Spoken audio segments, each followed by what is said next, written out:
कलु किंतु सुभद्रा को देखी पार्लुनि माँ देखो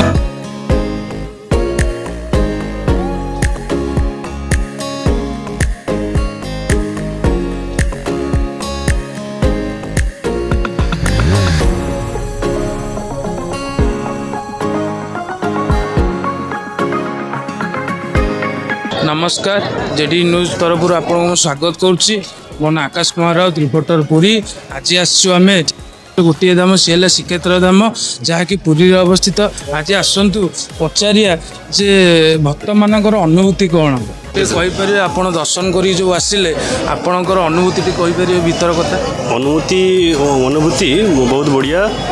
भीड़ अच्छी टिके किंतु भल लगुच सब माने ठाकुर को देखा आम कर आपण जो जाइए भिड़ में किसी आपन को असुविधा है भितर नहीं असुविधा किसी नहीं आपण शांति दर्शन कर धन्यवाद आप दर्शन भलसे कर नहीं भिड़ में किसी आपन को असुविधा अधिका थिला किंतु दर्शन करूँ किंतु सुभद्रा को देखी पार्लुनि माँ देखु ये आसिकी भक्त भी बंधुगण कहते जे आमको जे आम दर्शन भलसे करूँ भिड़ नियंत्रण नाला भितर जेहेतु दर्शन करना यहाँ प्रशासनिक मान तरफ यहाँ देखा कथा जे भिड़ को आम केमी नियंत्रण करिया आगू केमी जा भिड़ को केमी आम आगू रखिया मैडम आपण ना शिललता नायक आपण घर भुवनेश्वर आपण जो आसते दर्शन करने आपन केमी अनुभूति है